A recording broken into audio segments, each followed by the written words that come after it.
Hello everyone, Profiteers. Today we are going to talk about Fine Organic Industries Limited.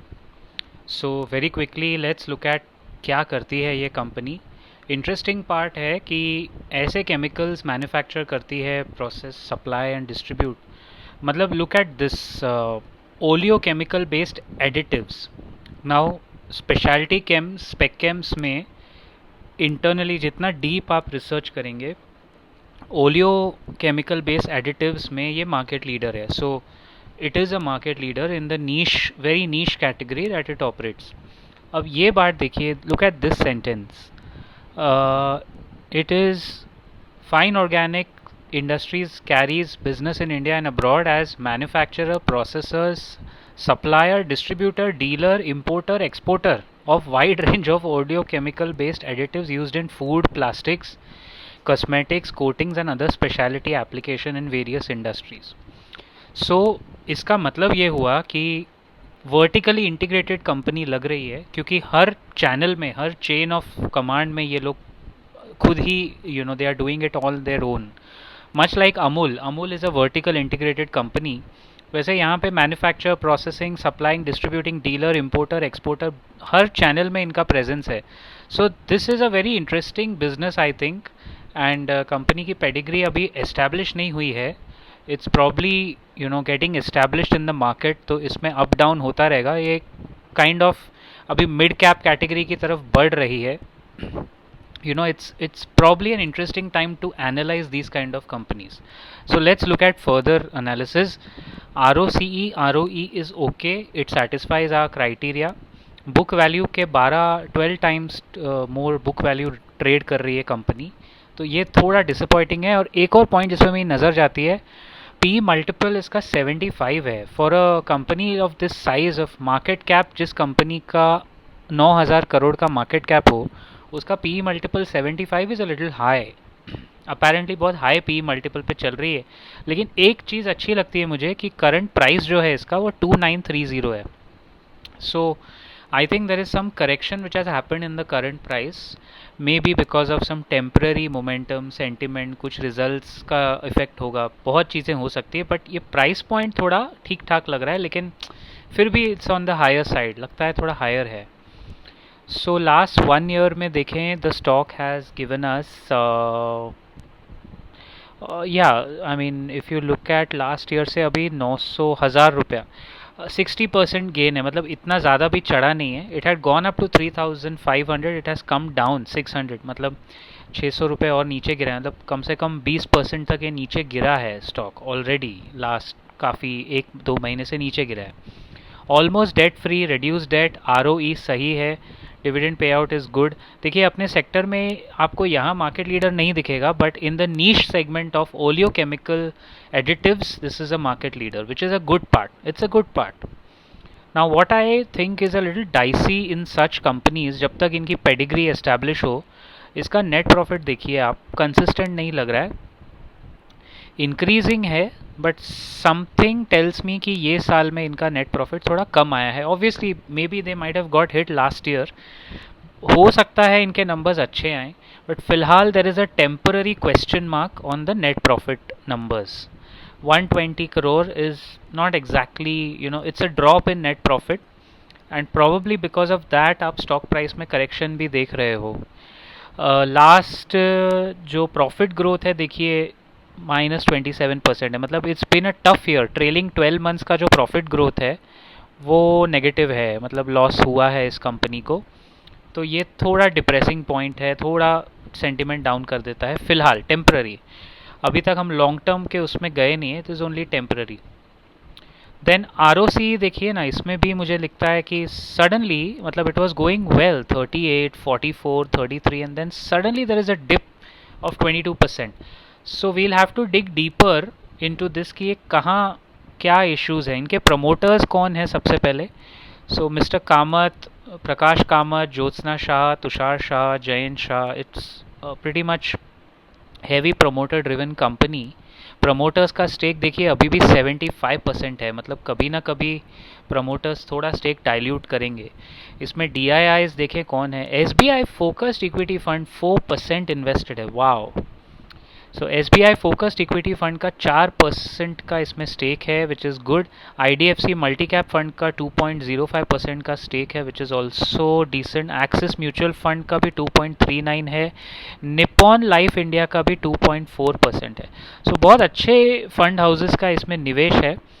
लेकिन वही मैं कह रहा हूँ, एक चीज़ जो मुझे थोड़ी खटक रही है, पब्लिक जो जनरल पब्लिक का शेयर होल्डिंग है, देखिए वो कम हुआ है इसमें. इनफैक्ट लास्ट एक साल में बढ़ा है बट जनरली 13.39 से थोड़ा डाइल्यूट होते होते कम हुआ है.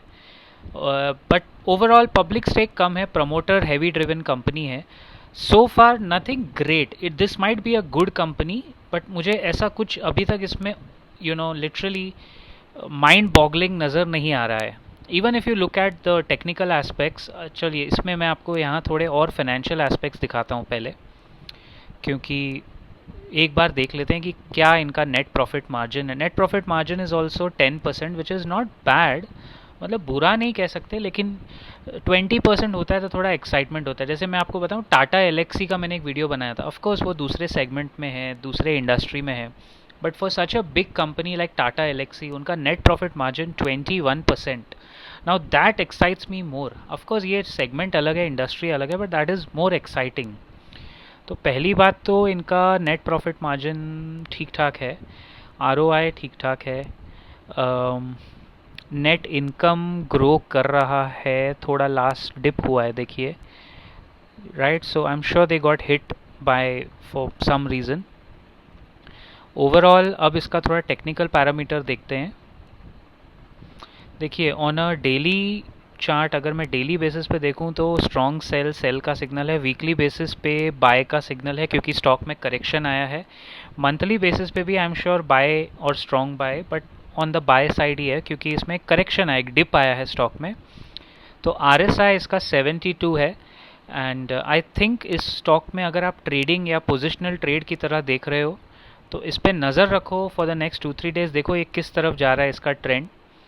I think the current price, इसका जो करंट प्राइस है 2940 पे आज क्लोजिंग हुआ है. Today we are on 14th June.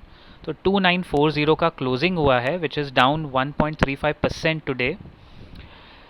And look at the resistances. मुझे लगता है ये बहुत इंटरेस्टिंग होगा यहाँ से देखना. इसको अगर पोजिशनली भी प्ले करें तो स्टॉक में मैं एक बात बताऊँ, there is nothing to worry in the stock, but this is not giving me that excitement of a multi bagger. जैसे टाटा एलेक्सी बार बार मुझे आज याद आ रहा है, वो मल्टी बैगर कोशंट लगता है. वो 3800 रुपये पे चल रहा है अभी. इट्स 3800. बट मुझे लगता है वो स्टॉक का जो मैंने वीडियो बनाया था वो आप ज़रूर देखिए. दैट लुक्स लाइक उसमें वो एलिमेंट है, इतने साल से स्टॉक्स एनालाइज कर करके there is an article of faith that comes in your head कि यार ये स्टॉक सही लग रहा है, कंटिजेंट है, अच्छा है, मैनेजमेंट गुड है. इस कंपनी का थोड़ा मैनेजमेंट एनालिसिस भी अभी और करना पड़ेगा because we are still in early days in this company. Anyway from the current price अगर आपको ट्रैक करना है तो देखो in the coming week if it continues its fall, जो फिलहाल ये गिर रहा है 2818, सबसे पहले देखिए ये इस लेवल पे सपोर्ट लेता है कि नहीं. अगर यहाँ इसने सपोर्ट लिया या 2900 या 2800 के आसपास कहीं तो ये सपोर्ट लेगा तो it becomes a good buying price. और उसके ऊपर देखिए सीधा 10% ऊपर पिवट है और उसके बाद हर 5 से 7% पे रेजिस्टेंसेज हैं. मेरे ख्याल से अगर आप इस स्टॉक को पोजिशनली ट्रेड कर रहे हैं तो फिलहाल इसके क्वार्टरली रिजल्ट्स यानी एक क्वार्टर आने का वेट करते हैं. Let us see how they bounce back. इस तरह के स्टॉक्स में rather than being an investor अगर इसको पोजिशनली देखें तो क्वार्टर ऑन क्वार्टर इसका रिजल्ट्स अभी देखना पड़ेगा पोस्ट पैंडमिक, क्योंकि ये स्पेशलिटी केमिकल्स में है, मार्केट लीडर है, वर्ल्ड में नंबर 6 है एंड इंडिया में मार्केट लीडर है. So it has got some kind of hold on oleochemical additives, no doubt. But देखते हैं इसका क्वार्टरली रिजल्ट्स कैसा आता है. उसके बाद मतलब एक क्वार्टर और रुक के अगर देखें आप, अगस्त तक अगर देखेंगे based on its April May June quarter results जो शायद जुलाई में आएगा, तो अगर आप जुलाई अगस्त में देखें तो इसका लेवल पता चलेगा. बट मुझे लगता है यहाँ से भी अगर आप इसमें बाय करते हो डिपेंडिंग ऑन दी RSI, फिलहाल एकदम बाय का सिग्नल तो नहीं आ रहा है. करेक्शन और मुझे लगता है इसमें हो सकती है. Wait for this support 2818. अगर ये सपोर्ट लिया तो यहाँ से यहाँ तक की जर्नी करीब करीब 8 से 10% का positional gain based on quarterly results आप यहाँ एक्सपेक्ट कर सकते हो। एंड अगर क्वार्टरली रिजल्ट पॉजिटिव आए तो हो सकता है आपका वो 20% का गेन हो जाए, थोड़ा और अगले रेजिस्टेंस तक आगे जाए ये स्टॉक। बिकॉज देखिए ये 3500 यहाँ तक तो ये जाके आया ही है, it has touch this. So basically we are trying to play for a 20 to 24% positional gain in Fine Organics by weighing the quarterly results. लेकिन अगर आप पूछोगे कि क्या ये लॉन्ग टर्म इन्वेस्टमेंट स्टॉक है, आई हैव माई रिजर्वेशंस। मुझे अभी तक वो फील नहीं आ रहा है इसको देख के। Although this might have done exceptionally well, but to be honest I have my doubts. मुझे ऐसा श्योर शॉट बाय कॉल का अभी तक फील नहीं आ रहा है so far. I will prefer to wait. इस तरह की कंपनीज में मैं देखना चाहूँगा कि ये बैड टाइम्स के बाद बाउंस बैक कैसे करती है। तो अगर मैं इन्वेस्टर हूँ लॉन्ग टर्म, मैं एटलीस्ट 2-3 क्वार्टर का रिजल्ट्स का वेट करूँगा, इसकी एनुअल रिपोर्ट 2-3 साल की पढ़ूंगा, then I take a call. But positionally मुझे ये सेफ लगता है। I don't think there is a risk playing this positionally with averaging out. अगर आप सही टाइम पे करते हो तो ये प्राइस पॉइंट पे पोजिशनली ये ठीक ठाक लग रहा है। Alright, thank you so much for your comments and being a part of this. I will see you around in the next video. Till then, stay safe and keep profiting, guys.